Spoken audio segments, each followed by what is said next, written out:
Cup playoffs lie in front of us, and most directly Nashville against Inter Miami, the meeting of two expansion sides at Nissan Stadium. That's our live feature on ESPN2 this evening. But a few minutes ago, a dramatic opening play-in game of the playoffs concluded at Foxborough like this. What a fantastic goal this is. In so many times in big games, you can talk about the collective. You can talk about what you do as a team, but you need big moments from special players. They got it from Carlos Hill. They finally got it from Gustavo Bo. New England were the better team on the night and rightfully move on.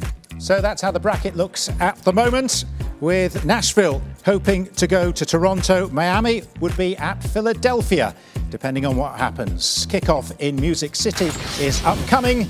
You've been watching the Heineken pre-game showcase. Welcome back to the Audi 2020 MLS Cup playoffs on ESPN. And leading off our coverage of this end-of-season jamboree, Nashville against Inter Miami, a third meeting of the season of these expansion rivals at Nissan Stadium. Gary Smith, 10 years ago tomorrow, he led the Colorado Rapids to MLS Cup. He then entered a period of wilderness, having taken charge of Stevenage in the lower divisions in England, and eventually found his way back via the Atlanta Silverbacks. And in the opposite dugout tonight, Diego Alonso, who has had to deal with the loss of his prime striker and his most effective defender, both to positive COVID tests in the run-up to this knockout game. So a chance for Juan Agudelo alongside Rodolfo Pizarro in a reconfigured Miami lineup, which faces the MLS Defender of the Year in Walker Zimmerman. Conditions not unpleasant. The surface, natural Bermuda grass, which has been patched up in places, as you can see, after the rigours of the Titans playing on it. And Blaise Matuidi finding himself at the start of a new experience, an end-of-season playoff game. 60 supporters from Inter Miami in a crowd of 3,240. The stadium holds 69,000, but those are the times we are in. And both these sides delighted to be in post-season. General consensus is that Inter Miami, with all their resources, have underachieved. Nashville have overachieved. It is grit against glamour. Some might say Beauty and the Beast, but I'm not sure Inter Miami have been that beautiful this season, despite the build-up. Nor am I convinced that Nashville have been a beast, or indeed beastly. What they have been is, Taylor, mightily effective. And I think the biggest telltale sign of what kind of team we're going to see from Nashville is whether or not they high press and get after it. This is the first week they've had training since returning from the MLS's back tournament. And when you listen to guys like Dax McCarty and Walker Zimmerman and Daniel Lovitz and even Joe Willis, guys that have been experienced, knowing that Gary Smith has won an MLS Cup in his career, I wouldn't be shocked if they high press Miami in the first 15, 20 minutes and try to force this team into some precarious positions, especially now knowing Gonzalo Higuain isn't on the field.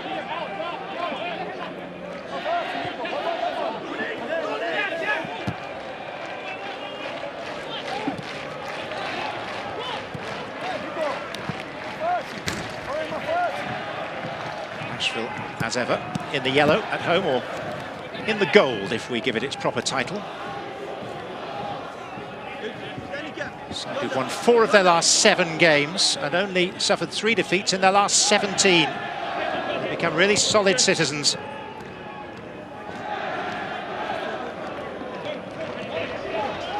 To Miami, who came into being amidst a Beckham-fueled fanfare. Suffered the worst start ever by an expansion team, 5 straight defeats. Modest revival after the arrival of 2 world-renowned players, and now laid low in key positions by the virus.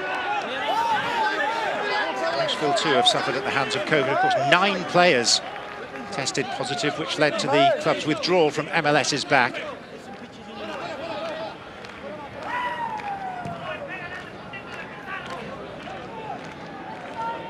Walker Zimmerman was only missed one game this season. His partner alongside him, Dave Romney, is one of only 4 players in Major League Soccer, 4 outfield players, to have been on the pitch for every minute of the league season. Matuidi, Pizarro. Dispossessed by Dax McCarty, who was part of that Gary Smith-inspired Colorado team that lifted MLS Cup 10 years ago tomorrow in Toronto.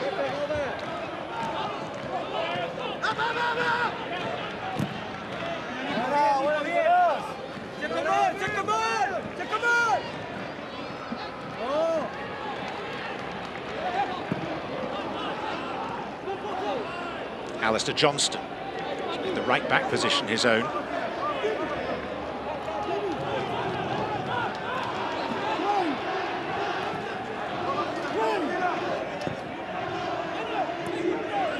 Under Cadiz, Hani Mukhtar.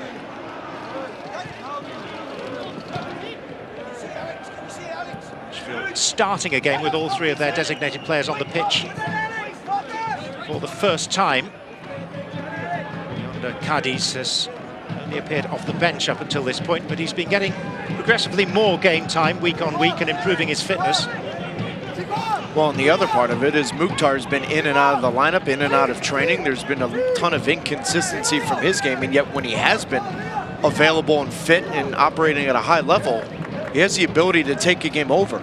Now, I think it's going to be interesting to see Cadiz and Mukhtar operate together, because Mukhtar loves to operate right under that space as a number 9, but Cadiz isn't the type of center forward, John, that's going to stretch the back line. He's going to run into the seams. So they've got to find that right balance so they're not operating in the same 5 to 10 yard space here.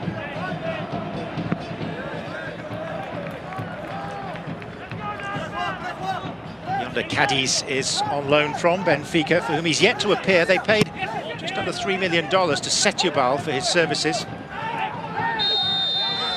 He's on loan at Dijon in France's Ligue 1 last season, and the referee going straight to his pocket here inside 5 minutes with Alex Muil on the floor.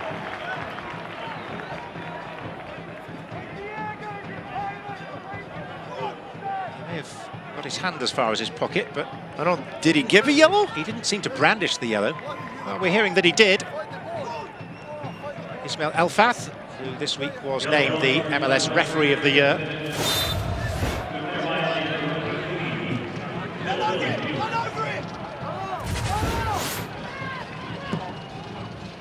Lovitz. I mean, I don't know about you, John. That's a harsh yellow. No?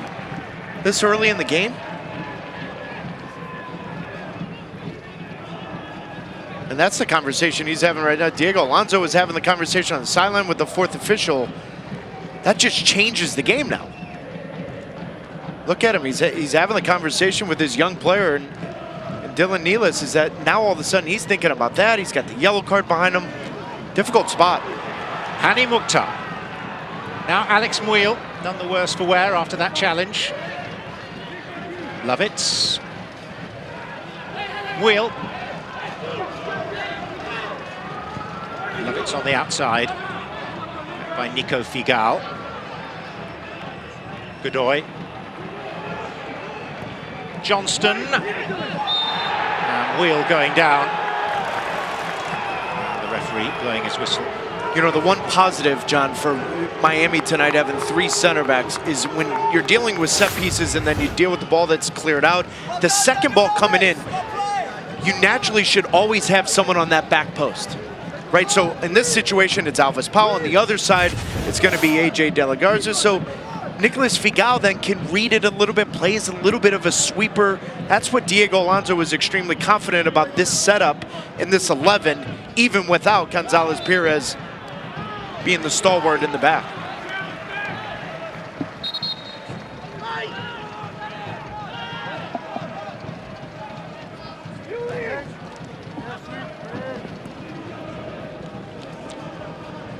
Nashville strong at home. They lost their opener here in front of 59,000 against Atlanta. Little did we know how Atlanta United were going to struggle at that stage.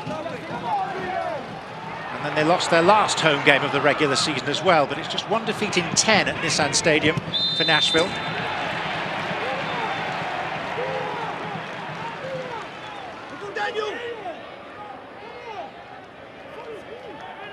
Now you can log on to ESPN3 for an alternate version of tonight's broadcast, complete with enhanced data and graphics from Second Spectrum. The broadcast features include a mini map highlighting the positions of all the players at all times, player speed, and much, much more besides. Well, that map would have showed Cadiz in an offside position, but I'll tell you one thing, he definitely has the profile of being a dominating force in hold-up play, and if he's on point tonight and linking up with Mukhtar, this could be a long night for Miami. It's going to be a longer night if Pizarro can keep possession. Well, you've already told us it's going to be a very long night because you've said this is going to penalties. Pizarro getting himself involved with Wheel.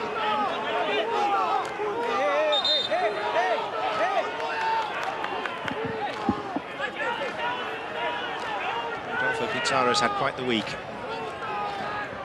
a travel schedule that saw him take 3 separate charter flights to cover the 5,000 miles back from the Austrian city of Graz, where on Tuesday night he played 89 minutes for Mexico in a friendly against Japan. In fairness, Nashville's Costa Rican international Randall Leal also had to come back from Spain. Now see, that has to be a card. Yeah, Blaise Matuidi. That has to be a card. That's exactly what Blaise Matuidi is arguing, and he's right. If Dylan Nealis is given a yellow card in the opening minutes of this game, this is by definition of the law a yellow card. It's actually not even a debate. No. It seemed a clear case. It was utterly cynical. No attempt to play the ball. And yet no card from the referee's pocket.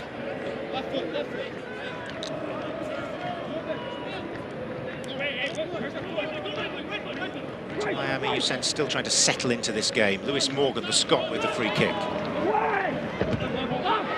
By Zimmerman.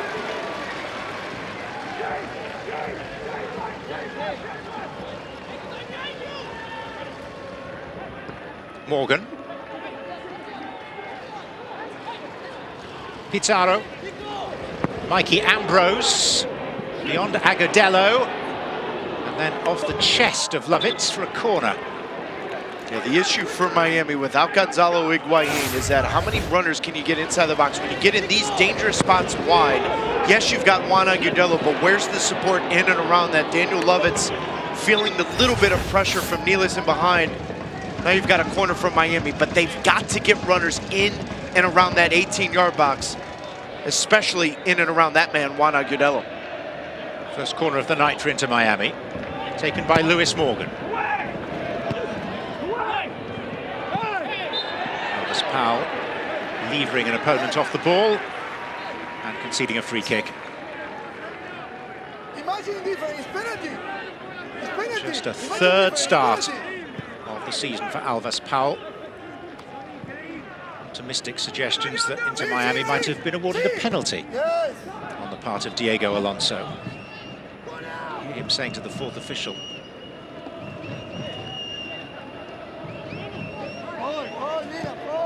visually really backed that up.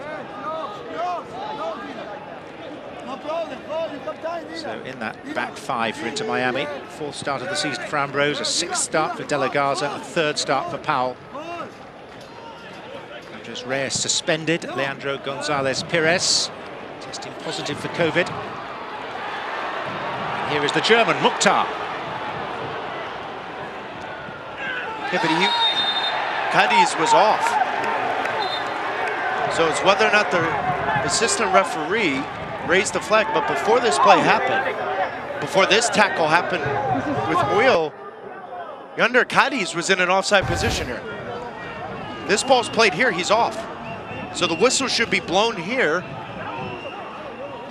It should be a free kick for Inter Miami. Now, it's a foul, and Nashville, one of the best teams in attacking set pieces, now get a set piece here. John, at some point the referee's got to get, he's got to get control of this game, because right now that's 2 or 3 calls that have kind of changed it already. This is where the additional height of Cadiz could be a factor. Zimmerman, of course, a threat. With a delivery like that, as much of a threat as he might have been.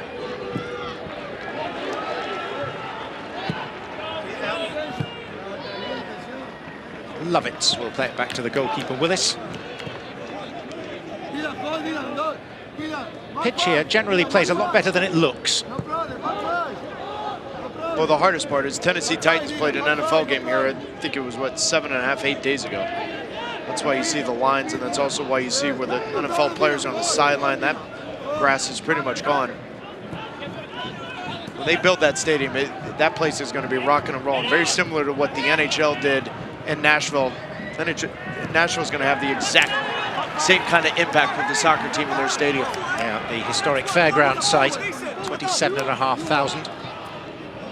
This, by the way, is the first time that Nissan Stadium has hosted a major postseason game since the Titans faced Baltimore in the AFC divisional playoffs in 2009.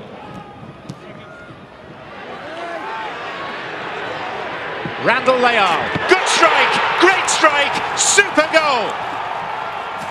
Nashville's first ever in the playoffs, and one to remember and savour.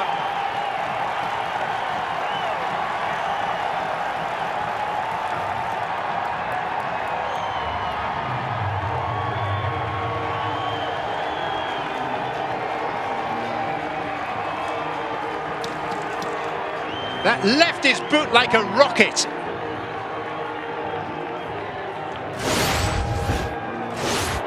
AJ De La Garza is arguing about Cuddy's in an offside position. I don't think he was from that angle. But the biggest question mark coming into this for Nashville was not about Mukhtar, not about Cuddy's. Could they get Randall Leal back in time? A player where his confidence has grown throughout the entire year, and that one player in this team that from anywhere on the field can strike it with an absolute class strike. What a finish. Fantastic goal for Nashville. Powerful and pure from the Costa Rican.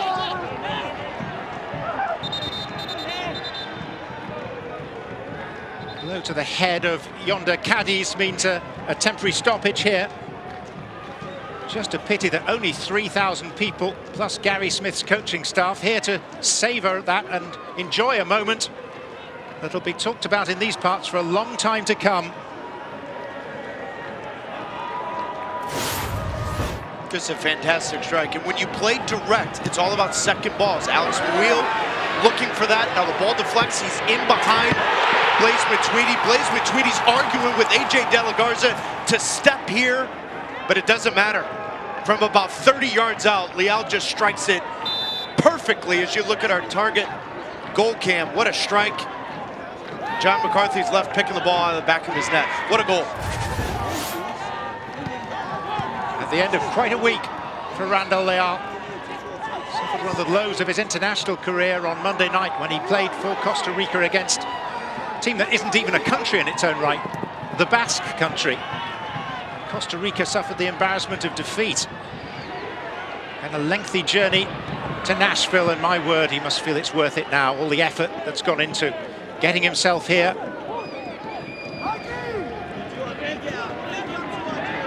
And also a pat on the back to MLS, because Randall Leal is one of those players who's benefited from the league's decision to lay on charter flights to get the star names back for the playoffs. You know, we're so used to athletes at the highest level, John, being treated that way, but what a great move from the owners and MLS front office. You've got your playoff games, you've made the decision to play quickly after the international break, and I don't think the owners in the league office have gotten enough credit for making that move. Here we are on ESPN, you've got to have your best players available, and I get it, COVID-19 is going to play a part in that, but Leal, that's because the owners went out and spent money. That's a really untidy tangle involving Hani Mukhtar. Howls from the bench for a Nashville penalty. No response from the referee. Miami's having a real difficult time dealing with the direct balls, and oftentimes the second ones. And Gary Smith is asking the question, how can that not be a foul? Even if it is, John, I think that was outside the 18. But Miami's having a difficult time right now dealing with the second balls off Nashville playing very direct. Can we just sub that sentence down to Inter Miami's having a difficult time right now? Yes.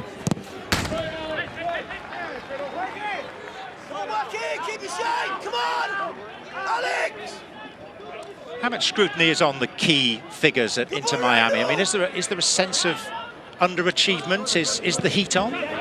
Yeah, I mean, listen, there's a sense of underachievement, but I think you've got to assess everything with the right microscope and understanding it's a global pandemic. It's 2020. It's been a weird year for so many people. But when you come in with the expectations that Miami have had, I'd be lying to you if I sit here and say, no, it's not a disappointment. Diego Alonso would say it's been a disappointment from the expectations that they've had. But I think this offseason is going to be a big one for this team. Comings and goings. Yeah, I just think you want to assess the situation in the sense of what players have value, what players do you need to get, where does your roster lack? If they had Matuidi and Gonzalo Higuain from the opening whistle, you know, this comparison with Atlanta is a little ridiculous when you had Josef Martinez and Miguel Almiron right away. They didn't have Matuidi. They didn't have Gonzalo Higuain, so I can't assess that until they're there with the team for a full season.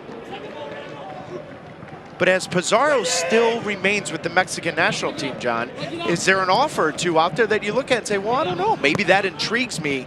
There isn't yet, but in this game right now, would it surprise you if there is? No, there's not, because he is having an impact for Tata Martino and the Mexican national team. 29 caps for Mexico now after 2 more in the past week. And even more so, John, what if they win tonight? Right? I mean, there was a real confidence with Diego Alonso saying, you know what, I've had real success in these tournament-style games. He also said, the longer the game goes 0-0, the better off it is for us. So now that changes the complete complexion of this game. But give credit to Nashville. First 20 minutes, they've been up for it. It stayed 0-0 for 13.5 minutes. For a gem of a goal from Randall Leal for Nashville. Yes, yes, yes. McCarty. Mukhtar. Hurdling a robust challenge by Powell.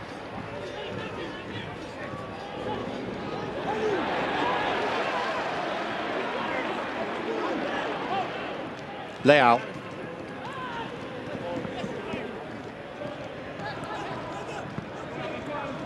Mukhtar pushing the back, free kick. And Miami looking decidedly jittery. John, 20 minutes in, 70-30 possession. Who would have thought that'd be in favor of Nashville? And so as they've gotten real results, Gary Smith, Diego Alonso talked about this. Gary Smith has a team now that is extremely confident in possession. You now add that with Leal and Mukhtar and a player up front in Cadiz that all of a sudden can hold it up. Now all of a sudden you don't have to worry about just set pieces. You now can play between the lines and put pressure on the opposition. Any hints there that they might have painted certain areas of the pitch, by the way? Looking at the back of some of these shirts. It looks like your backyard.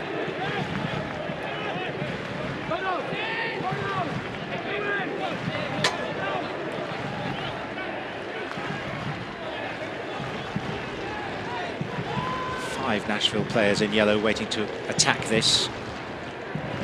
Mukhtar over it. And Cadiz. What a ball in.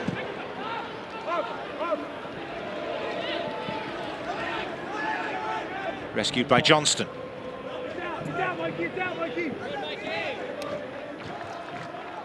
Hani Mukhtar, the playmaker for Nashville, has been pretty as a picture to watch for much of the season when he's been fit.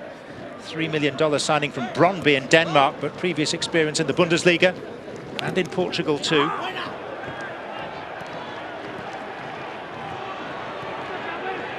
Muil. Looking for Mukhtar. Oh, hesitation. Down goes Mukhtar. Penalty. McCarthy immediately takes issue and suggests that VAR may need to involve himself. Yeah, but how about the combination play between Cadiz, Mukhtar, Alex Muil, Leal, all running off of that number 9 up front, holding the ball. This touch here, John McCarthy comes through, Figal pulls out, Now see, here's the difficult one for me. That doesn't look like a penalty because John McCarthy doesn't really make any contact. That look, it does.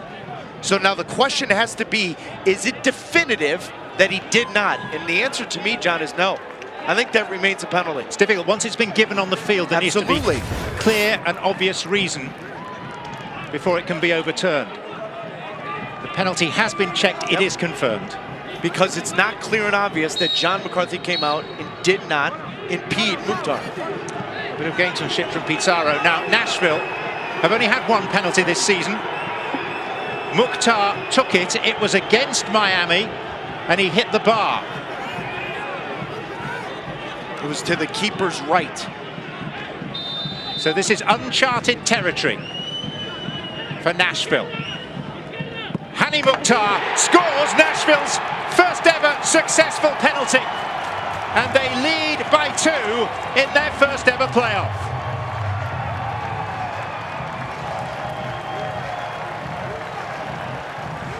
There's been a real chip on the shoulder of Nashville about not getting enough credit this year, and they've got some real good MLS veterans in that locker room to help them get to this point.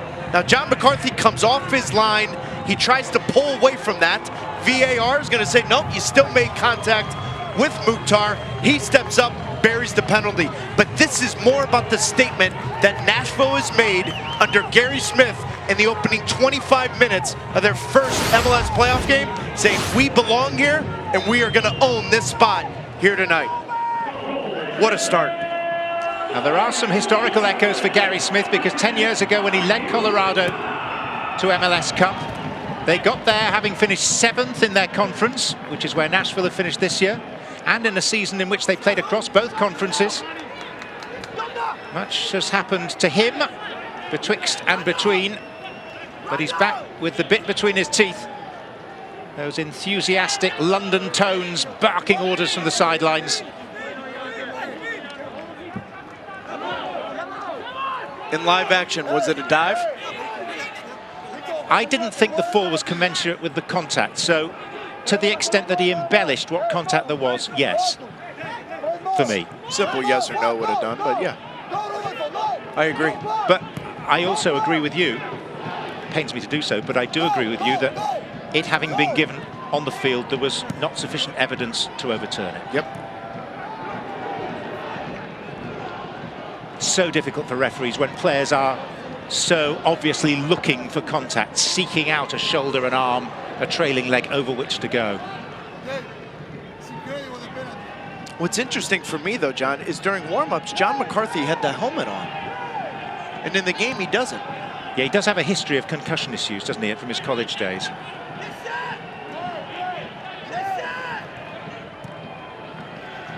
What a difficult spot this is for Diego Alonso and Inter Miami now. When you go into a game knowing you're missing your best attacking player, arguably your best defender, you go in with this mindset, we're gonna make it very difficult for Nashville. We're gonna try to take this game as far as we can, look for our one opportunities. They're a team that wants the ball, that wants to dominate possession, and it's been the exact opposite in this first half. Miami, the 4th lowest scorers across the 26 MLS clubs this season, and they're up against the 3rd tightest defense. Nealis.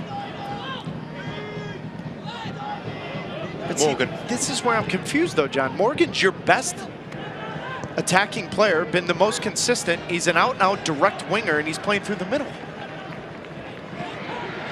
If you're Diego Alonso, I think you've got to look at this and flip the script a little bit. You've got to get Morgan wide and get him in spots where he can succeed. Muil. It's got to be off. Yeah. But equally, the assistant referee is ordered not to raise his flag until it becomes very obvious. Here's Blaise Matuidi, World Cup winner in 2018 with France. Pizarro.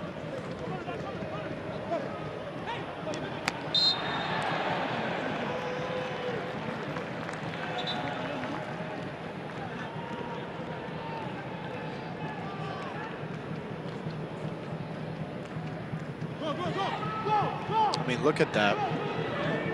Find these gaps, Ellie! Find the gap!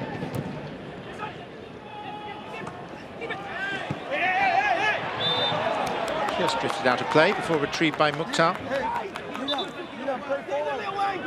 got to come and extend themselves.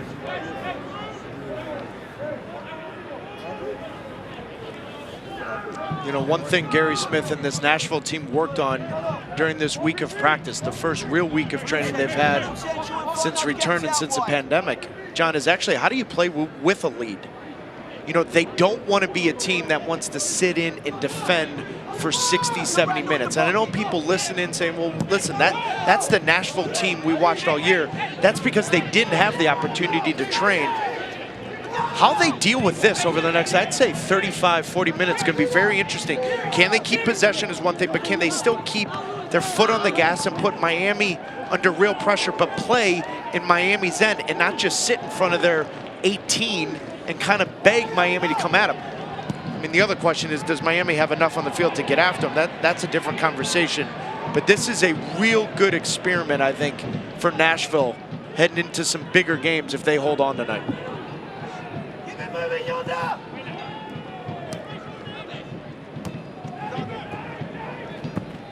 Romney.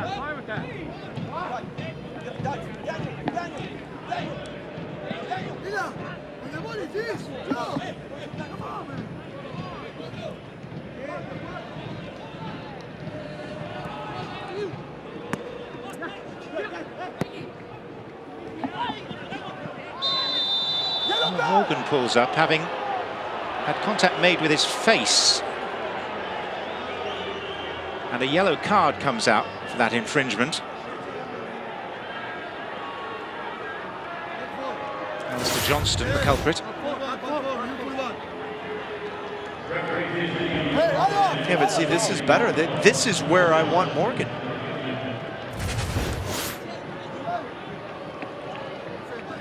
You know, Johnston's been a real revelation for Nashville this year, coming from Wake Forest, where both on and off the field, a very cerebral player. But that's where I want Morgan, John. I want Morgan to play to his strengths, which is vertical, play in behind, and really ask some questions of this back four from Nashville.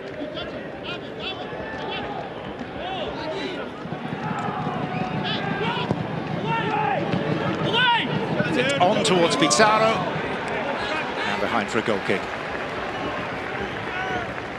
I mean, Pizarro has to read this. A fantastic ball in. Now, any kind of deflection, you've got to continue that run. Pizarro staying flat-footed, not reading the play. That could have been 2-1 there. Great ball in.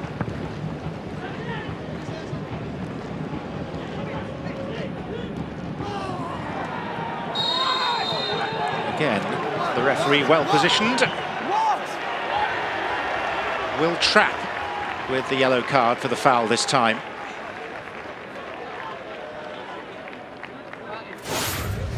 It's incredible, eh?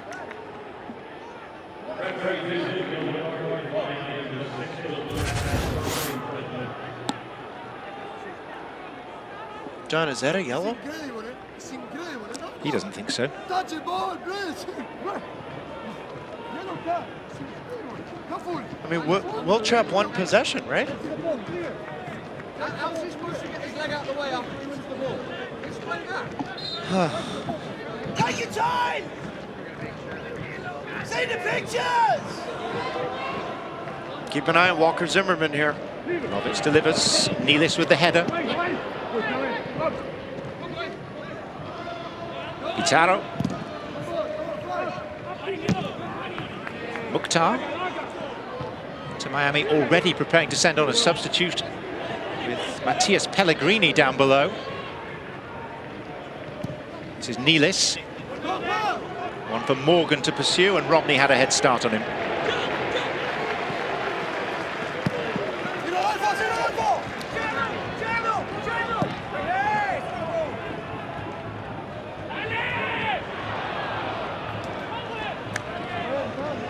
We're hearing that Pellegrini is going to come on in place of Dylan Nealis.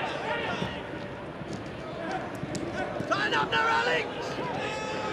Should be clear Pellegrini, who has struggled, I think it's fair to say, to deal with the status of designated player with the transfer fee that brought him, tender age of 20 from Estudiantes, $9 million. Not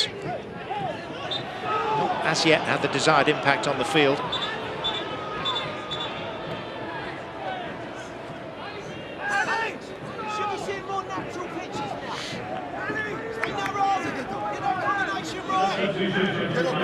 Nealis withdrawn after barely half an hour of something approaching torture for Inter Miami. Pizarro. Off Godoy for a corner kick. Yeah, but that's a tactical switch. You've got to go to 4 in the back because you're down 2 goals here 34 minutes into this one. You've now got to chase the game. So Diego Alonso looks at it.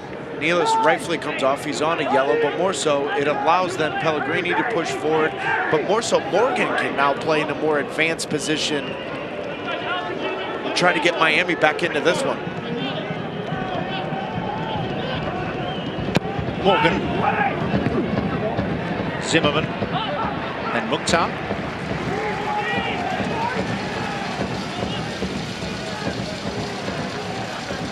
Audi 2020 MLS Cup playoffs on ESPN are presented by Audi's Goals Drive Progress Initiative, investing $2,000 into the MLS Youth Academies for every goal scored during the playoffs. Blaise Matuidi. Here's Mukhtar. Lovitz. So your back 4 for Miami now is Alves Powell at right back, AJ De La Garza, Figal as the 2 center backs, and Mikey Ambrose as your left back. Then it looks like Pellegrini will play in the middle, or he's going to get Morgan to switch there. But that is now Matuidi trapped in front of the back 4, and I'll hopefully get Morgan, Matuidi, Pizarro trying to find the right balance and really get after Nashville because they really haven't tested them at all. So in that back 4, you've got Powell at right back. You've got Figal, who's played a lot of football at right back. You've got De La Garza, who more often than not in recent times has been a right back. And Ambrose, who is the left back but can play right back.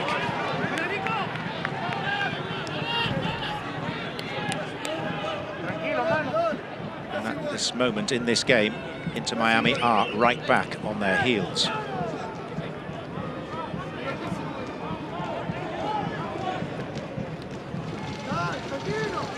Nico Figal. Experienced Ben Sweat, unable to make the starting 11 tonight. No place for Brett Shea, who's had his moments, positive moments for Miami this season. He is just back and available off the bench, having tested positive for COVID.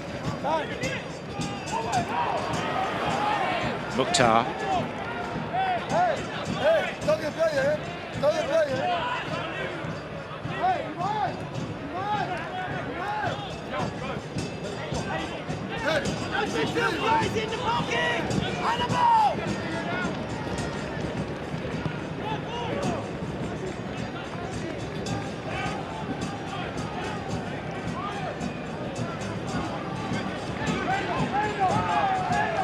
Romney.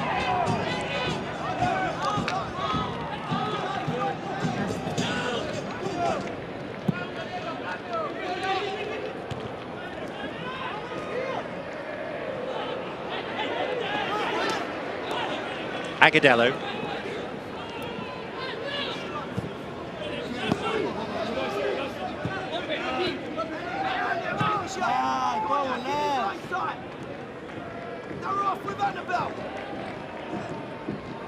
De La Garza.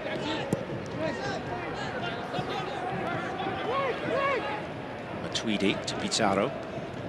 Back again. Foul on Pellegrini.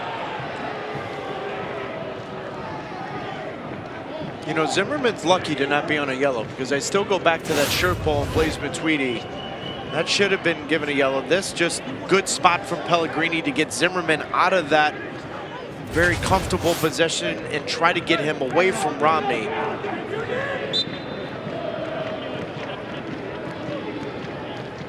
Simati, ahí cerca.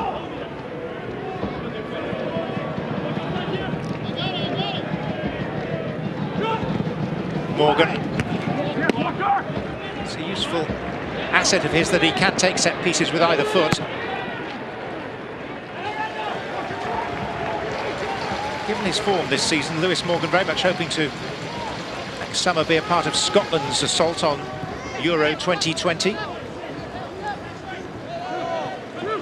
been able to join up with the squad of late because of travel restrictions amidst the pandemic. Nashville sitting pretty at the moment. Gary Smith, who had 2 seasons at the helm in the USL as he started to shape things. In the midst of that time, along came the CEO, Ian Ayre, who knows a thing or two about appointing managers. The last time he went through the process in his previous job at Liverpool, he helped to select Jurgen Klopp. Which, Taylor, hasn't worked out too shabbily. No.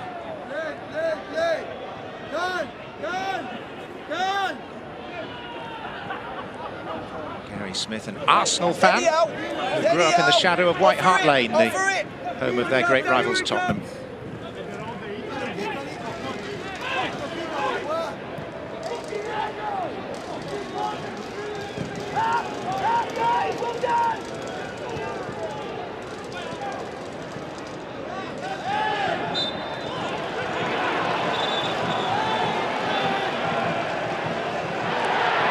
Matuidi.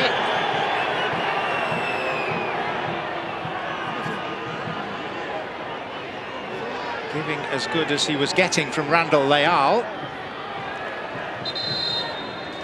Any of that spill over into violent conduct?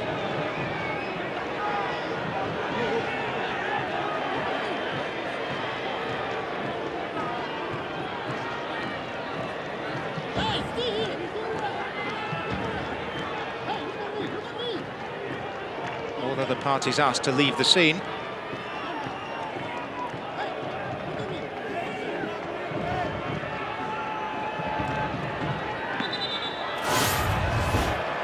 This was at the root of it. It's the shove right in the back of the screen. Leal just came in a little bit late on Matuidi, but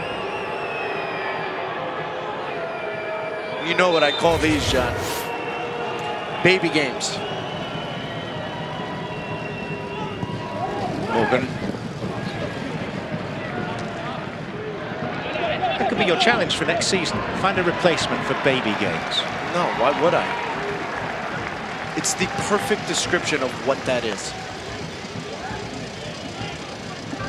You're losing 2-0 in your first playoff game. It's a 41st minute. You're throwing your toys out of the sandbox. For what reason?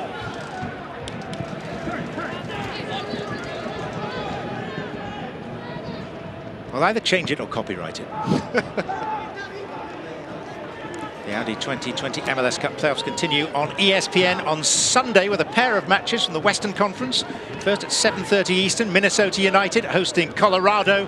And then at 10 Eastern, we'll be back as FC Dallas travel to Portland to take on Diego Valeri and the Timbers. Both those matches streaming live as well on the ESPN app. So I wonder what Adrian Heath has up his sleeve for that game Sunday night. Well, I wonder what Robin Fraser has up his sleeve for that game on Sunday night, Taylor. You think Kai Kamara's allowed to play in that one or no? Go!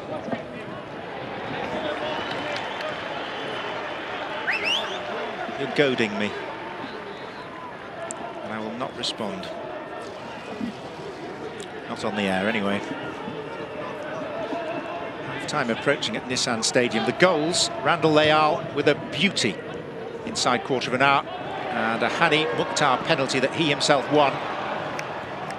He's been up for it tonight, though, hasn't he, John? He just... Mukhtar gives them a completely different look. You can hear when talking to his teammates, you can hear it with Gary Smith, but just seeing the first 45 tonight, he's been really up for it. Good understanding with his number 9 up front, but more so just that dynamic playmaker that has really gotten under Matuidi and Will Trapp's skin.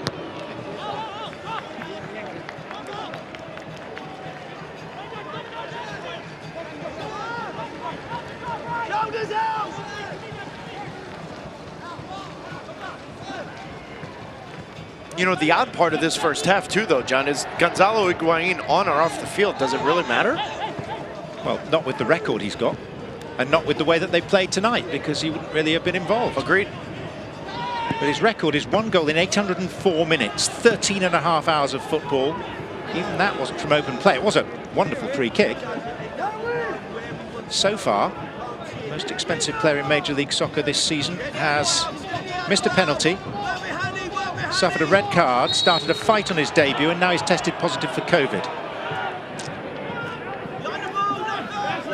It's not been the most illustrious of introductions to the American soccer scene for Gonzalo Higuain. No, but it's also not the first global star that has come here and struggled in his first, say, 10 to 15 games. And there are some surprising names on the list when you review it. Those who ultimately have come good, Matuidi.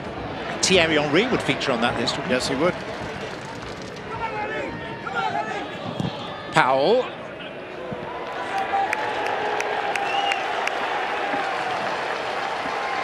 Coming up on the Oculus half-time report.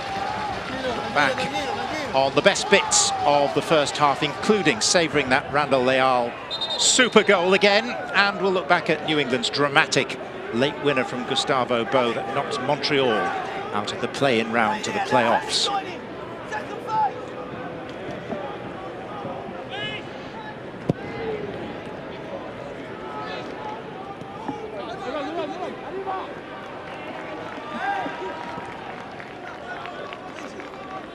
Nashville, the experts at turning water into wine. 24 goals in the regular season, translating to 32 points.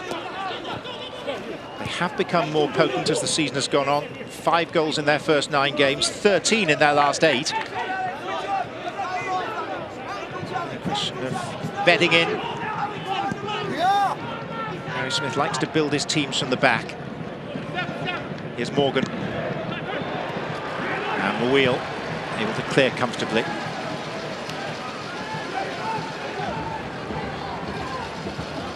And if Nashville do come through in this game, they will play against Toronto next Tuesday. That game would be at Rentschler Field in East Hartford, Connecticut, Toronto's temporary home.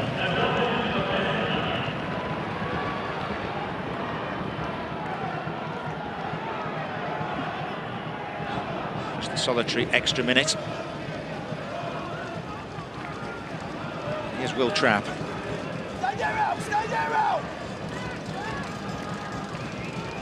Matuidi.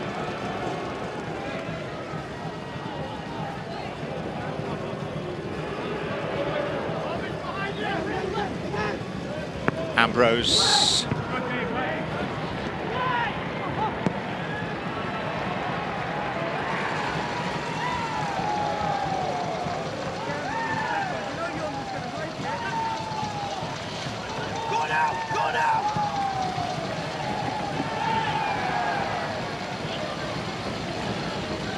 Three in the box for Miami. Immediately by Zimmerman, and that brings us to half-time, and Nashville in a position of unexpected comfort. Thanks to Randall Leal and Hani Mukhtar. Into Miami have looked uncomfortable and disjointed. Playoffs here on ESPN2. And we're all set for the start of the second half at Nissan Stadium, where Nashville lead Inter Miami by 2-0 in the second of these play-in games. Earlier this evening, New England prevailed against Montreal with a 95th minute decider from Gustavo Bou. Here, Nashville in front through Randall Leal's storming shot from distance and a Hani Mukhtar penalty. Inter Miami made one change midway through the half. Pellegrini replacing Nealis, change of shape as well. No further half-time substitutions to report, and this is Blaise Matuidi. And now Nico Figal finding AJ De La Garza. We have a crowd, it's not a big one. 3,240 in number, of whom 60 have come in support of Inter Miami.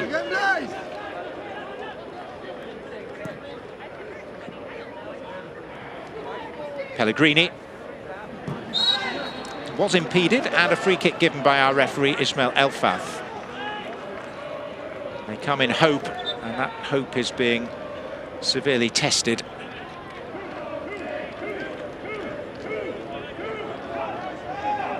But just think about how they've gotten here, John. It took David Beckham almost 7 years to get here. And then you finally get here, and then a global pandemic shows up. I mean, it's just been a remarkable introduction to Major League Soccer for Inter Miami. Lewis Morgan. Alvis Powell felt he was given a little push. Referee didn't.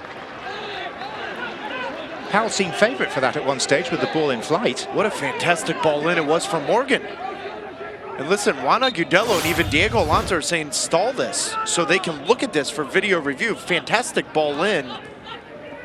Yeah, I don't see anything, John. From that point of view, I don't see anything. It was Alex Muil, wasn't it? Yeah, it was. But what a ball in from Morgan.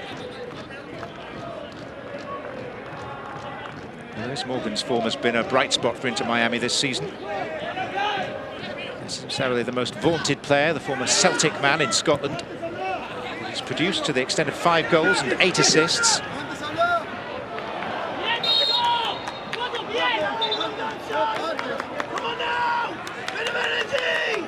So the true test for Nashville, Gary Smith, and with his veteran leadership, is the first 15, 20 minutes of a second half when they have a lead. He has felt that they haven't been as strong and confident in these spots.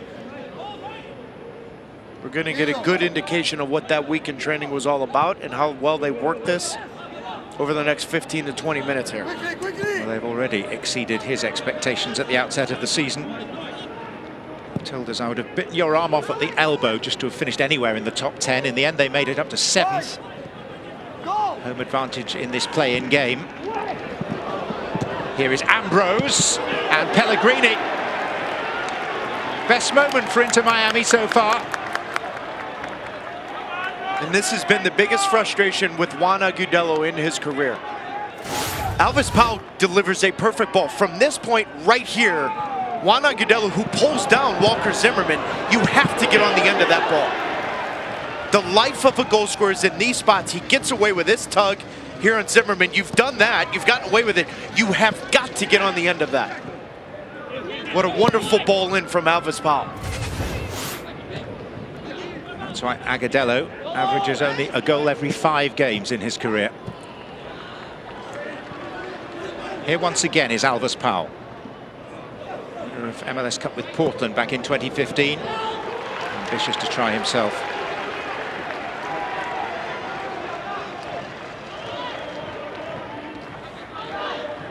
Come on! There's got to be a bit of enthusiasm! Good value, Gary Smith on the bench.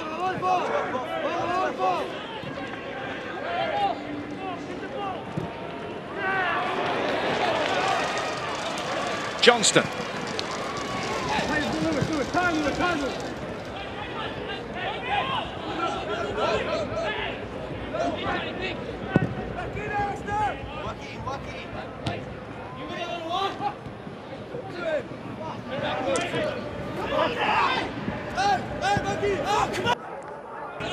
Matuidi. Powell. Seems a clear policy of getting the ball to Alvis Powell to use his pace and adventurous spirit. He's won a free kick. But there's also a balance to Miami, isn't there? And do you find it a coincidence that they come out in their normal formation that you've seen throughout the last 6 to 7 weeks here? Dax McCarty with that challenge. Powell looks pleadingly at the referee. I mean, this is where Alvis Powell's made a name for himself. This is where he's had some success in his international career, and even winning an MLS Cup with the Portland Timbers is as a fullback that can bomb forward, use his pace, use his athleticism to have an impact on the game. He started tonight as a right center back.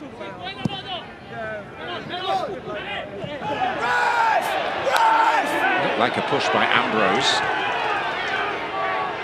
Yeah, but Cuddy's, who's literally 3 times the size of Mikey Ambrose, can't make a meal of it. Is it foul? Sure, absolutely.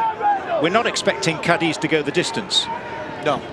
The expectation is that Daniel Rios will come on at some stage to replace him. It's been the other way round of late. At half-time in the last 2 games, Rios has been replaced by Cadiz.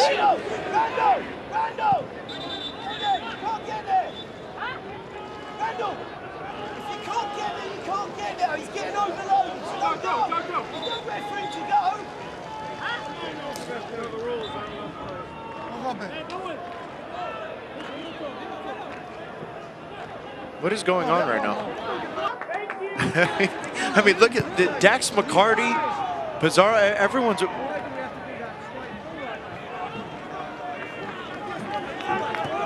Here's Morgan.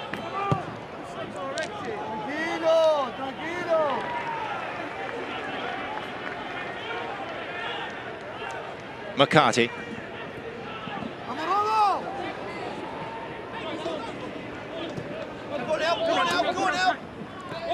Leal.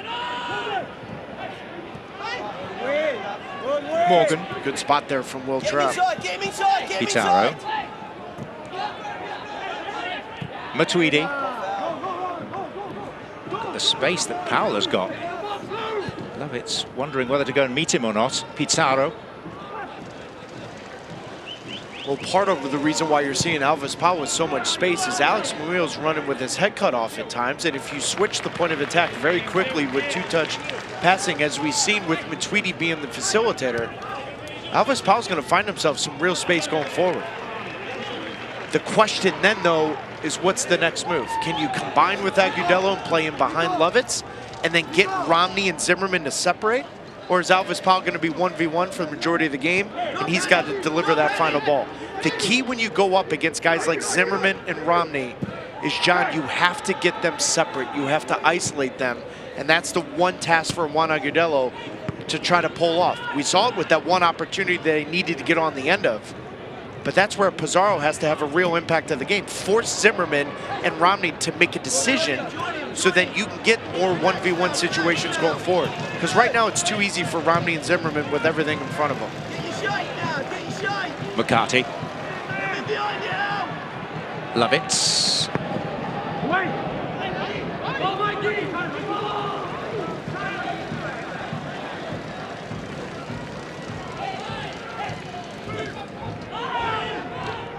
Nashville made the playoffs as well last season, but that was in the USL, their previous incarnation. Actually beaten in the USL Eastern Conference semi-final by Indy 11.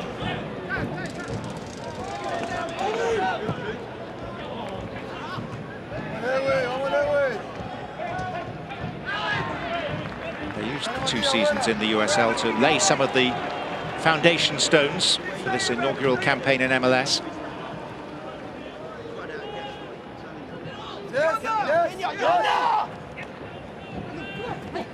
But those foundations you're talking about, John, I think Gary Smith hasn't been given enough credit. Come on, guys. Come on, guys. And he even owns it. You know, there's this conversation of like, well, no, we've done this and we're this kind of team. Well, you're not. You're a team that builds from the back forward. You're a team that only scored 10 goals from open play, and yet you've had success at it. And that's why I think even talking with Gary Smith, he's owned it. And he appreciates it and also says, listen, we have plenty of ways we can get better, but the foundation is there, and in large part because Gary Smith is coaching up some of his players that I think many of us didn't expect a lot from. Hani Mukhtar, led by Figal.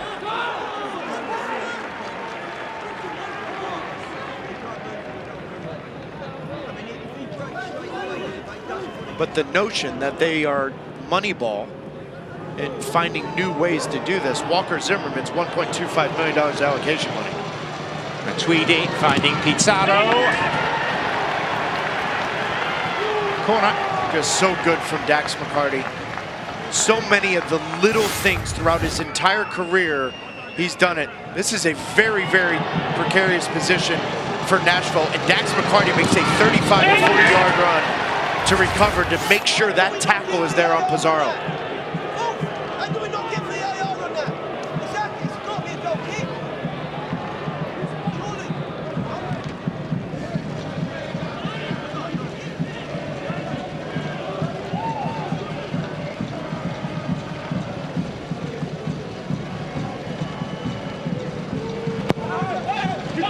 the near post. Amidst the congestion, Joe Willis. 9 clean sheets this season, more than any other goalkeeper in MLS.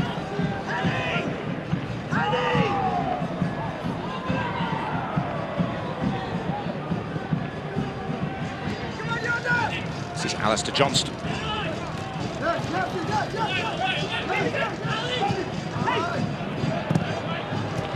Godoy. It's the ever-reliable McCarthy. It's part of that Gary Smith team that won MLS Cup 10 years ago tomorrow. And McCarthy all the way!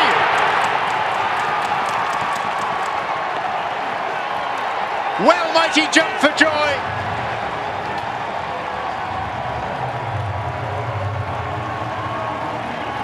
The man with the key to the engine room of Nashville,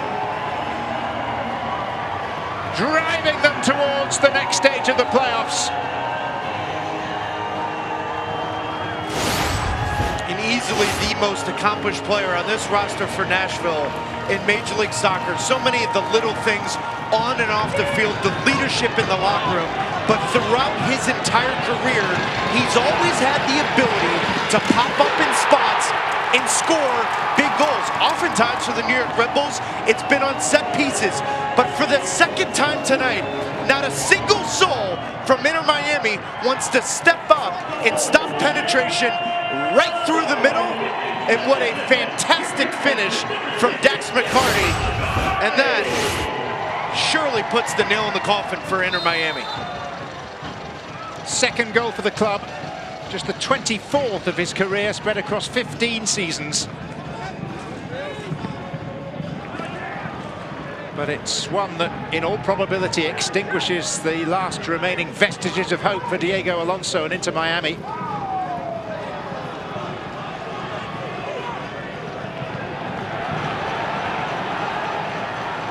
Hani Mukhtar. Swept behind by a loping Matuidi. It's alarming to me, though, John, how right through the middle, look at this. That's from midfield. 20, 30, 40. Nobody steps up.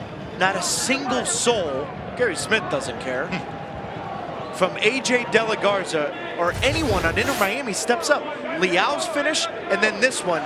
I'm sorry, but at this level, that's inexplicable.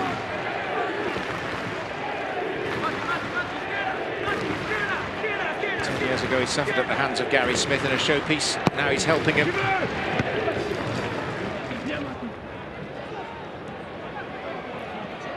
Leao. Mukhtar. That's Trapp.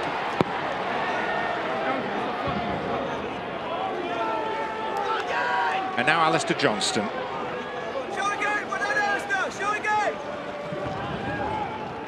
Diego Alonso admitted in the build-up to this game that Nashville have improved as the season has gone on, and one of the specific things he's identified is that they are better and more dangerous with the ball. It's borne out by their improved goal-scoring record in recent matches.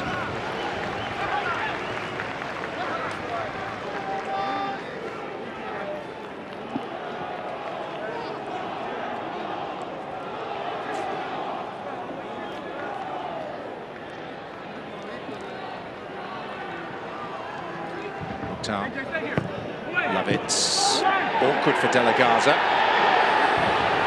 2 questions asked of the referee there. One about a possible handball and one about a possible foul, but neither looked to be convincing. Matuidi. Well, Gary Smith is front and centre, cajoling, urging, encouraging, but shouldn't underestimate the role of his right-hand man, Steve Guppy, the former England international. Played in the Premier League with Leicester, in the Scottish Premier Division with Celtic. Goodness me, could he cross a ball. He was like a left-footed David Beckham. Sort of player that doesn't actually have to beat a defender to get a great crossing. And when you play with players like that, it's an absolute dream as a 9, because then you know at any given moment that ball can be delivered. You know, the tricky wingers are always more difficult to play with because when they cut it back or take players on with extra touches. So players like Guppy have always been easier to play with. You know, they had a game plan to put pressure on Inter Miami immediately. And John, in the first half, a lot of it was, you know what, let's play direct. Let's play quick. Let's put real pressure on a team that's unsure of themselves without some big names. It was the right game plan from the opening whistle. Here's Powell.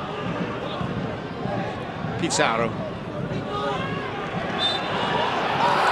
Free kick, in theory within range.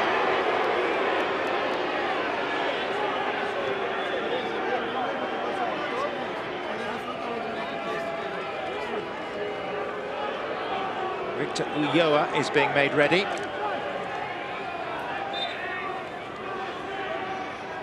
He was an admirable performer, but not necessarily a game-changing performer.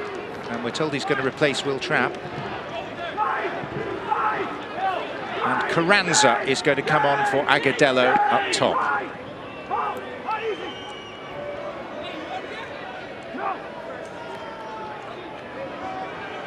Three of Miami's 5 permitted substitutions used now.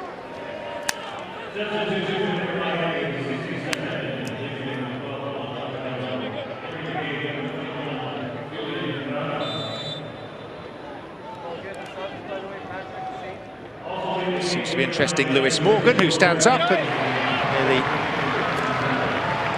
determines that Joe Willis is still awake and alert.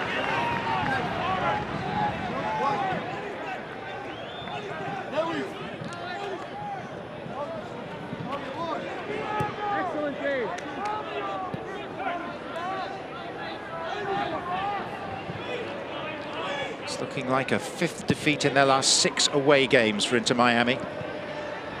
Regular season, all but 7 of their points were garnered at home.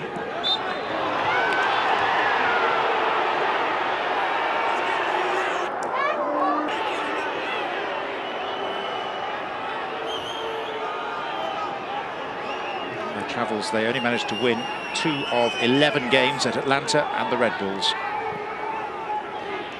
This most curious of seasons in which Inter Miami faced Atlanta 4 times, Orlando 4 times. Nashville played Dallas on 4 occasions, Orlando on 3, Atlanta on 3. And if this scoreline holds and becomes a result, it will set up New England against Philadelphia for the 6th time this season.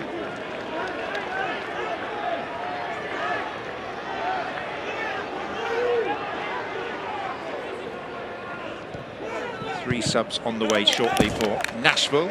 Daniel Rios, Derek Jones, and the new recruit from Seattle, Handwala Buana.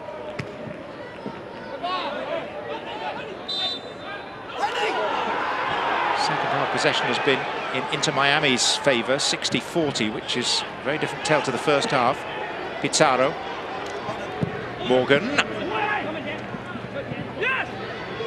And Powell. And then the shot on the turn from Pellegrini, forcing goalkeeper Willis into his first serious action. It's really been a coming out party for Joe Willis in his 10th MLS season. In the previous 9 years, he had 18 shutouts. This year, he's had 9. And remember the opening game this year against Atlanta, he had that melee in midfield. It looked like it was going to be a long year for a player that was trying to take the most of his opportunity. Gary Smith has been pleasantly surprised, the biggest surprise on his roster, at how good Joe Willis has been. Morgan's corner.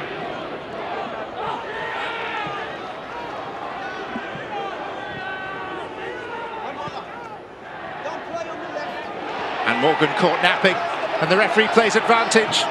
And this is Mukhtar. He's got Leal with him. Cadiz arriving. Yonder Cadiz with a poor first touch. And with that, the chance was gone.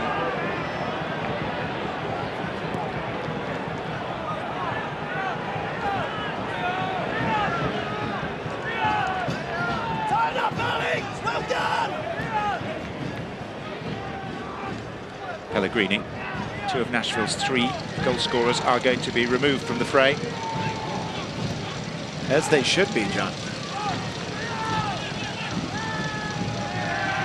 I mean, take advantage of the opportunity. Absolutely no reason to push, especially Mukhtar, who's been struggling with fitness and injuries right now. After this play, I'd take him off.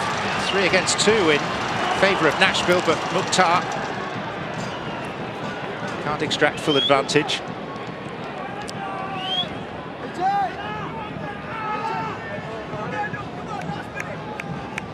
Energy now, you got to raise the game for us, lads. Energy. Pizarro. Morgan.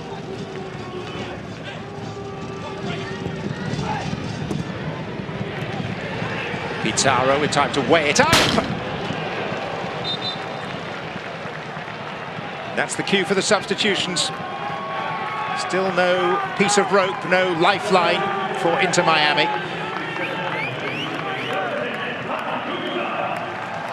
From left to right. Juana, Rios, Jones for Cadiz, Mukhtar and Leal.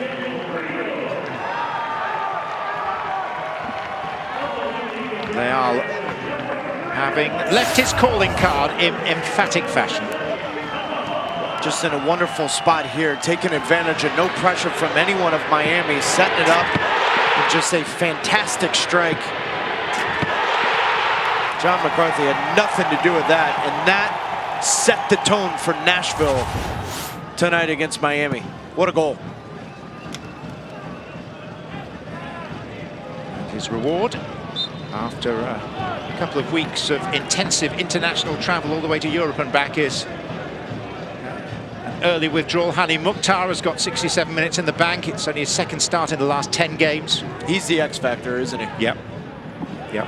He looks like a DP. Yep. And there's a different element to Nashville when he's on the field.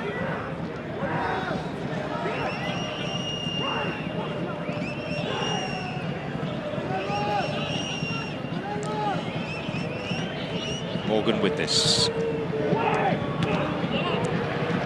Towering by Zimmerman. And a slightly more straightforward clearance. Not quite as elegant. Confirmation of those changes by Nashville. In their first go in the playoffs, albeit a play-in round to give it its proper title. Are now beginning to set their sights on a trip to Connecticut. East Hartford, to be precise.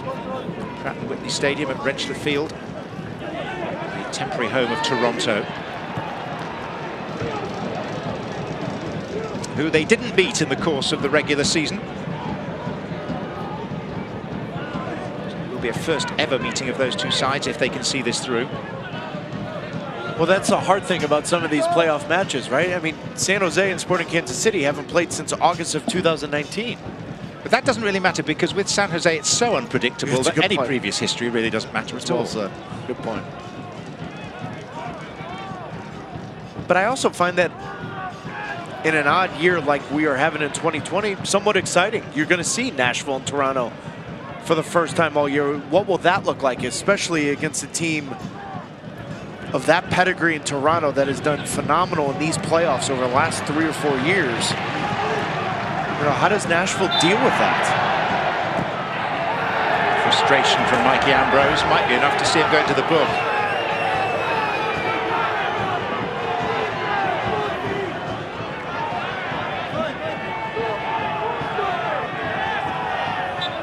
Which I think has been lenient.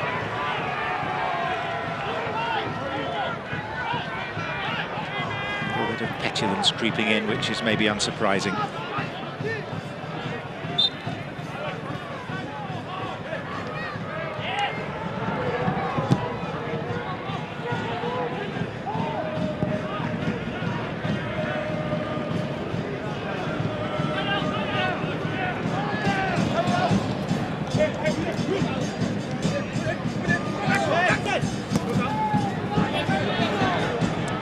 A red-faced moment. McCarthy. His cheeks matching his shirt.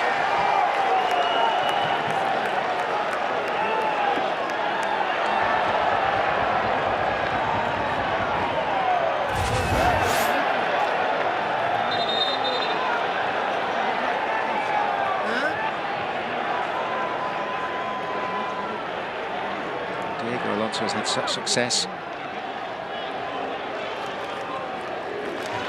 Twice the winner of the CONCACAF Champions League. Pachuca, Monterrey. Mixture of knockout football, but his team have hit the buffers here. Slavitz. Buana.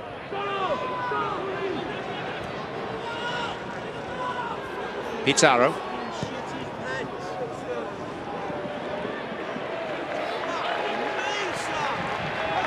Godoy has pulled up lame after that last little piece of involvement.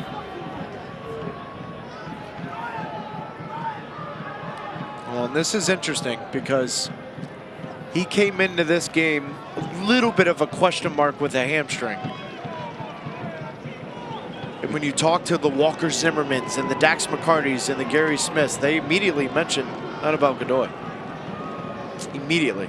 Well, he was withdrawn from the Panamanian squad Yes, because of that injury, which he sustained in the last game. But judging by his response now, he seems quite emotional. He grabbed that hamstring. Yeah, it's gone rather more seriously this time. It was the left last time. Yep. It's the left again. So, amidst his misfortune, put this into some sort of context for me in terms of Gary Smith's achievement and that of Nashville in general. Well, that man right there is going to feel the frustration with Godoy because he said all week they were trying to get him fit, ready for this. And you can even read his lips, 15 minutes away from avoiding that. And this is just something that's going to put a little stain on it because of what the next game is against Toronto. But for this moment right here, this is what Nashville's been talking about. We've seen some victory laps from some of their front office personnel about what they've achieved this year, finishing 7th in the Eastern Conference. But Gary Smith, when you talk to him, this is a coach that has won an MLS Cup, John. So this is a coach that believes in what he's doing, believes in this group. But I think the bigger achievement is the group believes in what Gary Smith is doing. And a performance like tonight sends a statement in and around Major League Soccer, but more so that locker room, that they've got an opportunity to do something against Toronto. It's going to be much more difficult without Godoy next to McCarty. Although in Anunga, they have a decent understudy who's actually shown up pretty well when he's had first team minutes this season. Cameroon under-23 international. Served his time in lower divisions, Wilmington Hammerheads, Charleston Battery, to name but two of the sides that he's been involved with. Here's Pellegrini. And again. And now Morgan, the Scot. Mikey Ambrose. Morgan.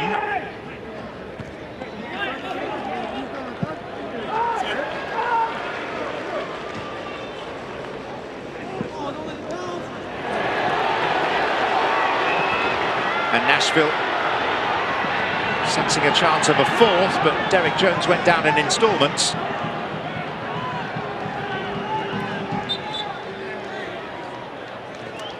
It's neither pretty nor elegant.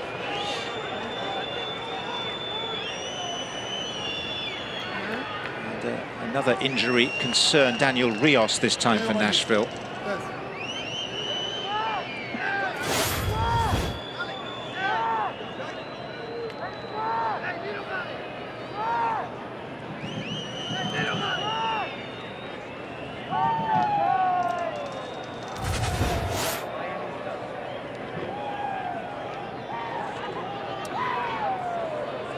Attended to now by Jake Brownback, the physio. Audi 2020 MLS Cup playoffs on ESPN are presented by Audi's Goals Drive Progress Initiative, investing $2,000 into the MLS Youth Academies for every goal scored across the 17 matches of the 2020 playoffs.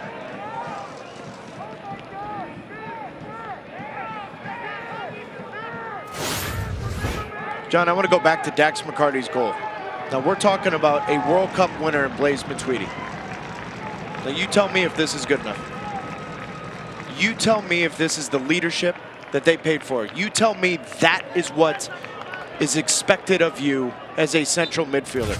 Dax McCarty ran right by him. Now, the first goal, Liel, Matuidi wasn't in the right spot, but AJ De La Garza needs to step forward. on Dax McCarty's goal. Fine, someone's got to step forward. But that lack of commitment right there to track a runner almost 60 yards, I don't care where you come from, I don't care what your pedigree is, that's not good enough. But that pedigree is a World Cup winner, and I can promise you this, Inter Miami fans at home are watching this, and then when they watch the tape, the teammates in the locker room are going to look right at Blaise Matuidi and say, what is that? A brutal expose of the shortcomings.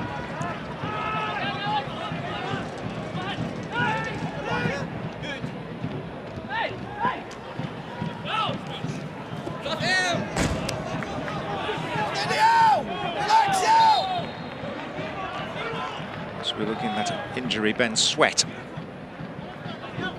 It's been introduced by Miami. Place of Mikey Ambrose. It's got to be out of ball, surely!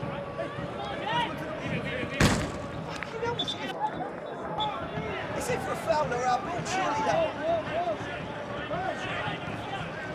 Morgan. Another free kick.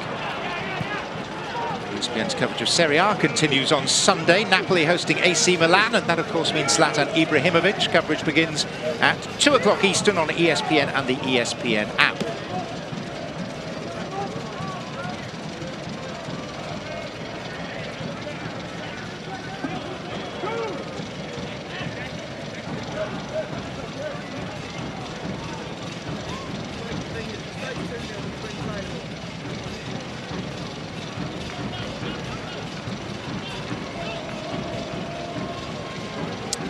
Morgan. Free kick the other way now.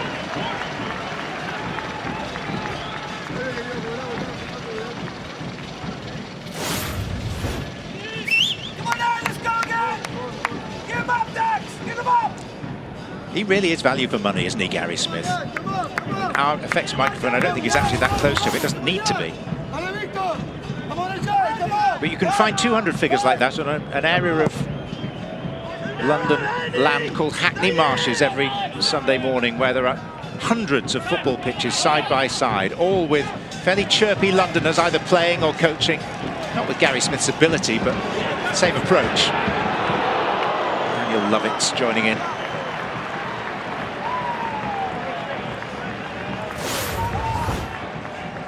But another one of those MLS experienced players that knows his role, does his role very well, and is confident in that role. So while the Walker Zimmermans and the Dax McCartys of the world and Godoys, and even Joe Willis to a certain extent, get the credit, Lovitz has played a huge part of the balance of this team and belief in this team. And he's been a huge part of their vocal leadership, as has that man, Alex Muil, since coming to Nashville. He's brought a real balance to this team. Gary Smith liked him a lot to the Brian Mullen that he had in Colorado, and the Brian Mullen that I played against the Houston Dynamo. Just a real active player. You like having him on the team. He's going to do a ton of little things that help the team win, and he's going to compete and do anything he can to win.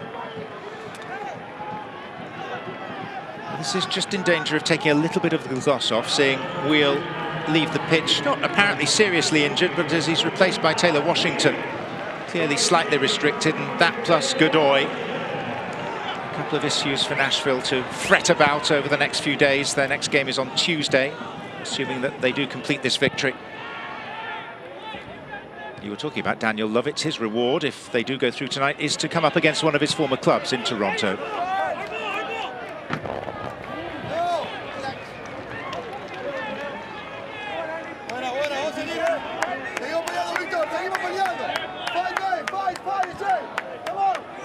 You know, I want to say I'm surprised, John. Maybe the scoreline, maybe some of the effort, but I'm not really surprised that Miami has struggled tonight. I just think at the level that they have, that's been a bigger surprise. You? I'm just pondering whether if you put Gonzalo Higuain and Leandro Gonzalez Perez into this lineup, how much more effective they might have been. Presumably it wouldn't have meant the outlandish change of system. Some of those square pegs wouldn't have been in round holes. Maybe, but Nashville at home are a match for anyone. They've shown that with their record, only 2 home defeats. Yeah, but Inter Miami was holding on for dear life with the Locusts coming down during the game against FC Cincinnati. I mean, John, this is a team that's given up 14 points from a winning position in the second half, right? You didn't enjoy the Locusts just throwing it in there? I mean, every Miami game at home has some kind of just something going on. There's Guana. As the US men's national team will discover on December the 9th when they host El Salvador in a hastily arranged friendly. Useful get-together for Greg Berhalter at the end of 2020. You'll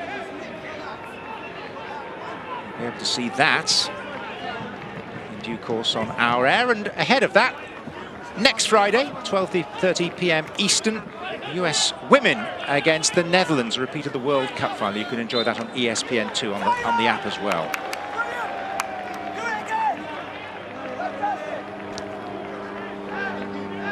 I promised there will be no Locusts in Breda in the Netherlands.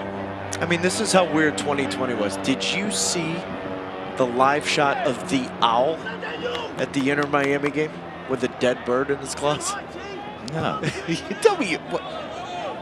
I mean, that, John, that said it all for me of where we were and where we are.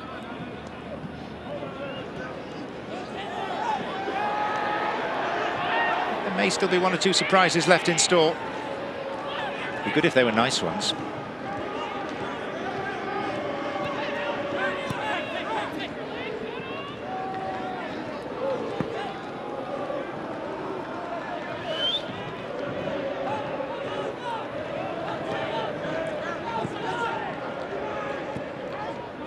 Tweedy.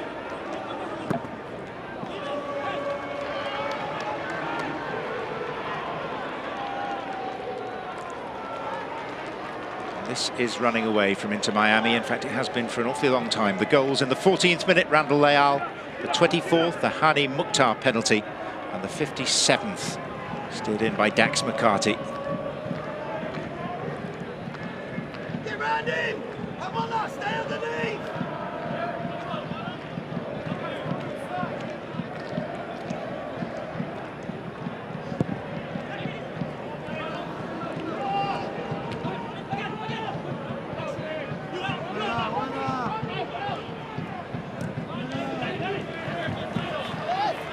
You're right to focus in on Inter Miami and to what degree they have fallen short. 23 league games in the regular season, 13 defeats. In a normal year, they wouldn't have got anywhere near the playoffs.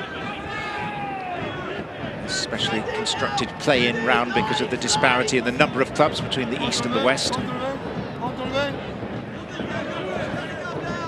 Third time these sides have met this season, and Inter Miami yet to score against Nashville. Previously a 0-0 draw and a 1-0 defeat, here to a goal by Annabelle Godoy.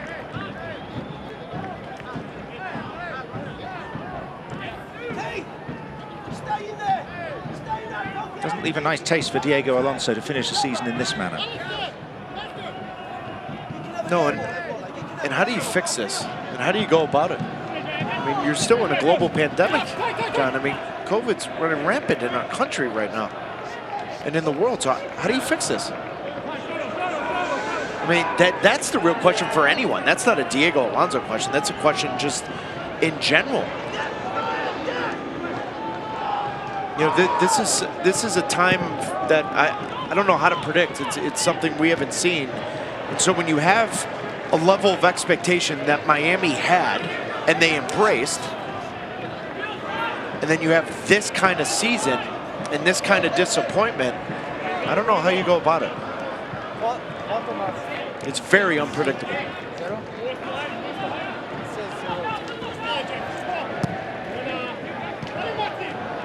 And again, I go back, John. 7 years it took David Beckham to find this team, to get this team done. Then you open up a season. They haven't even had that stadium jam-packed They haven't even received the type of, I don't know, excitement that you should have. Listen, Nashville got 59,000 plus against Atlanta. They got it. They got a taste of it. But it's just how different these two teams are, and it all comes down to coming into 2020, the level of expectations, because those fans that are here and all the fans that are at home, their expectations were LAFC 2.0, Atlanta United 2.0, whatever you want to use to describe that level of expectations. And obviously it just hasn't been there. And yet the lower expectations were on Nashville's side, and so they make 7th in the Eastern Conference, they make the playoffs, they host a playoff game, and John, they feel like they've won something. But even though these veterans like Dax McCarty and Walker Zimmerman and Daniel Lovitz will look in the locker room and say, hold on here. We want to win trophies, we want to do something. We don't want to just celebrate finishing 7th in the Eastern Conference. But the level of expectations right here in the 88th minute shows you why that man is smiling and the other man's pulling his hair out.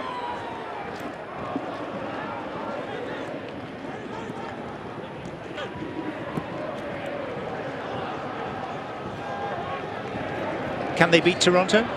Yes, absolutely they can. Because in a one-off game, collectively, if you were on point, and you are very, very good on set pieces, which Nashville is. Absolutely. But the game plan they had tonight was not a team that's just going to play for set pieces. They came out and punched Inter Miami in the face. Here's Rios trying to land another blow.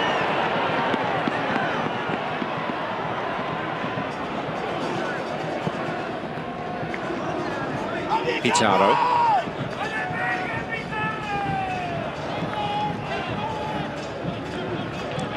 Powell.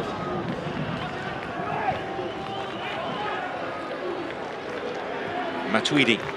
Ben Sweat.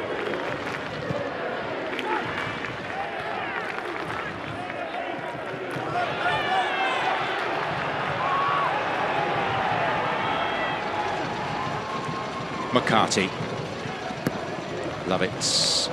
Washington. Onunga. Is it to Nashville's advantage that they've had this game? Yes. Or is that outweighed by the fact that quite possibly they've lost Godoy? Well, losing Godoy hurts them, but they've played their first playoff game. They've had a dominant performance. That gives Gary Smith and that staff a ton of confidence. It gives the group a ton of confidence. Listen, if you're Nashville, you'd much rather have this and lose Godoy than go into that game. Okay, you have Godoy, but you don't have this type of experience and conviction in your performance.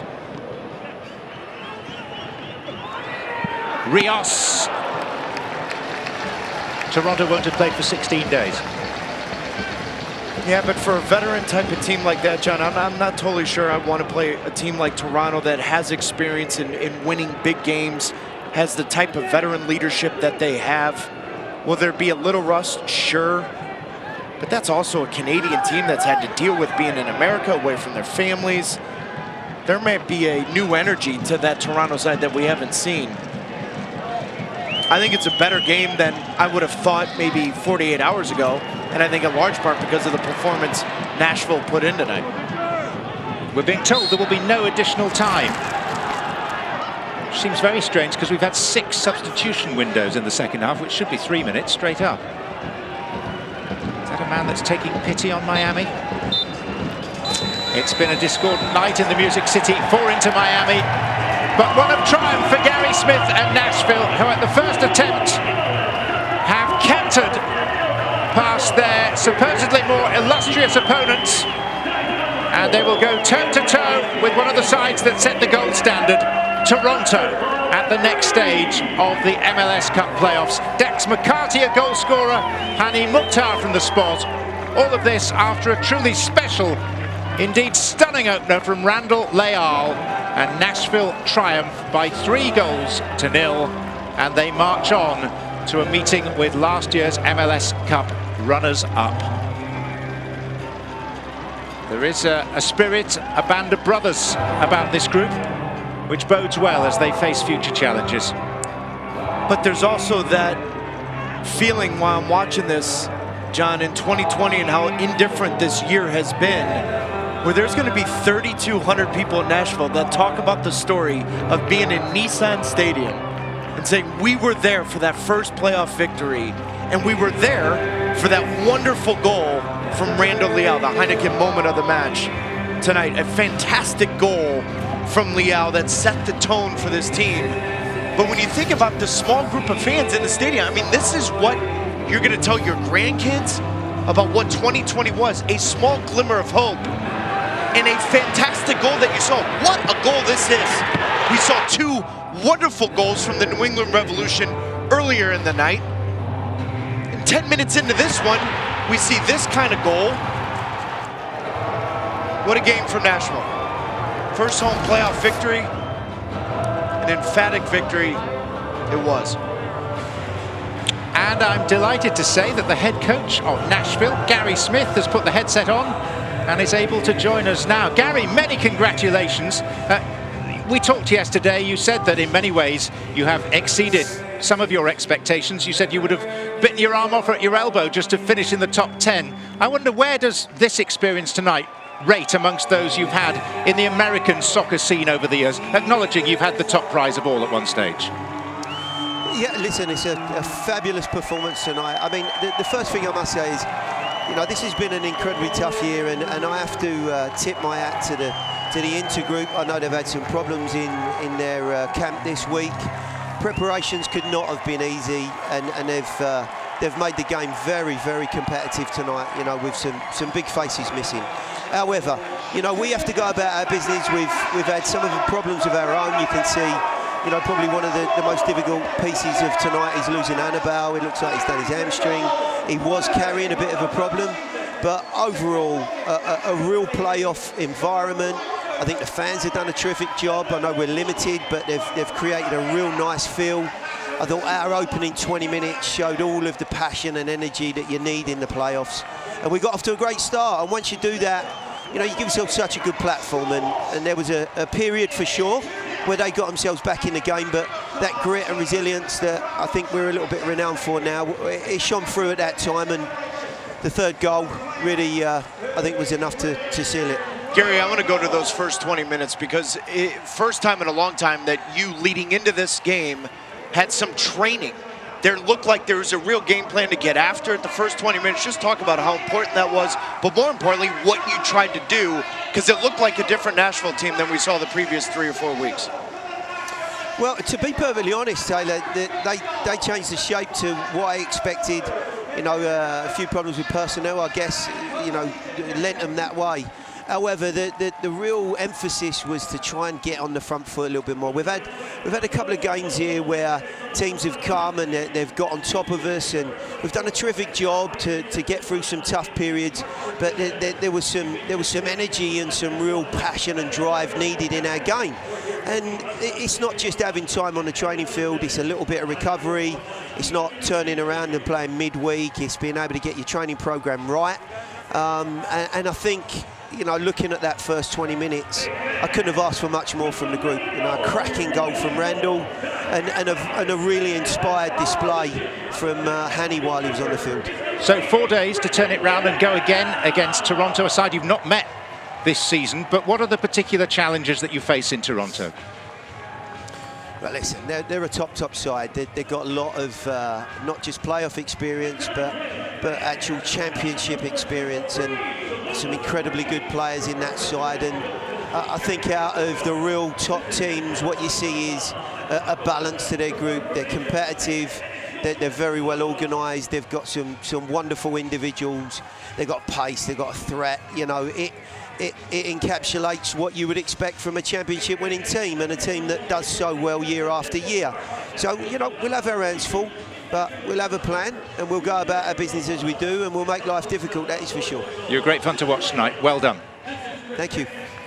Gary Smith, the head coach of a victorious Nashville side who are through to a game against Toronto at East Hartford, Connecticut on Tuesday.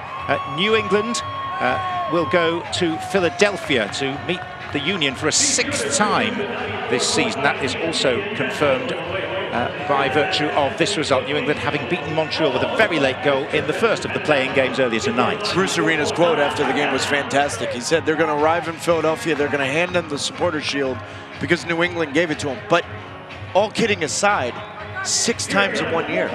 Philadelphia 4 wins, 1 draw. They've got to do that again. That's unprecedented. That's a difficult spot if you're Philadelphia Union and Jim Curtin at home, and what that means if Andre Blake is available. But you can hear and see it from Gary Smith. He even brought Annabelle Godoy up without you and I getting him to that, just in the sense that it is going to be a miss. But you could see he was very proud that the team executed what he wanted to do the first 25, 30 minutes. They were the better team. Make no mistake about it. Let's talk to Dax McCarty. Dax, many congratulations with the performance and the result tonight. I mean, that must have been pretty much as you dreamed it, was it? Yeah, thanks, guys. Incredible feeling, obviously. We were at home in front of our fans, where we've been just so good this year, and we wanted to have a good start to the game. Don't think it could have gone any better for us with Randall Leal. He's been doing that the last few weeks for us, and it was just a fantastic goal that set us on our way. Dax, from the outside, it looked like this training was very important for you guys to get your ducks in a row and get prepared for the first playoff game. Just what did that do for you guys? Because the first 20, 25 minutes, you really did punch Inter Miami right in the face. Yeah, it was a fantastic week and a half of training, and because of the way the season's gone, we really haven't been able to do much tactical work in training, playing every 3-4 days. So obviously it was really good for us to get Hani Mukhtar and Yonder Cadiz back and involved, and I thought they were really bright, and they were kind of the catalyst for us the first 20, 30 minutes to be all over Miami. You go up 2-0 at home, and you just expect to close the game out and win the game, so it's a great feeling. Okay, we've learnt to savour your goals over the years, Dax, because there aren't, with respect, that many of them, but you're second for the club. I think your 24th career goal. We're going to see it. Maybe you'd like to talk us through it as it unfolded for you. It doesn't happen often, but when it does, it's a rush of blood to the head. I think I picked the ball up in midfield, and I just had a ton of space in front of me. I heard Walker Zimmerman screaming, "Go!" So I just drove, and I knew I had Dan Lovitz out to my left. He was always an option, and Alvis Powell didn't step to him. He didn't step to me. They kept dropping in the box, and I just said, you know, why not just try to put it on frame, far post, and luckily it went in. Dax, John asked me in about the 80th minute, how important is it for an expansion team to get a win in their first game with Toronto on the horizon? You answer that question. Yeah, obviously incredibly important. You know, Toronto, for my money, is a top 2, top 3 team in the league. You know, they've shown over the years, especially the past 4 or 5 years, why they're always in contention to win MLS Cup. Very good team. We're going to have our hands full, but the confidence boost that this gives us, the game before the playoffs, going to Orlando on the road, going down a goal and then coming back to win, we should take confidence from not only that game but this game as well. Okay, one last thing, Dax. We've been listening in to Gary Smith tonight. We didn't put a microphone particularly near him, but we picked him up anyway. How many managers have you played for that are quite as vocal and, frankly, yappy as Gary Smith? I mean, he never seemed to stop. What are you talking about? You played for Jesse Marsh. What are you talking about? I mean, I played for Jesse Marsh. I played for Mike Petke. You know, I'm pretty used to it. But where does Gary he rate on that front? I mean, he is non-stop, isn't he? He is.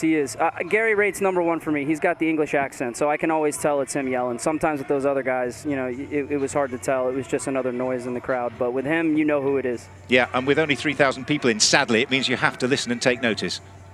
For sure, but I thought our fans were great tonight. I thought the atmosphere was really electric, and I thought even the Miami fans, they brought a lot to the table. So it's not many. Obviously, these are the times we live in, but I just, if this is our last home game of the season, what a way to end it here at Nissan Stadium. Yeah, well said. Thanks very much for joining us, and well done tonight. Thanks, guys.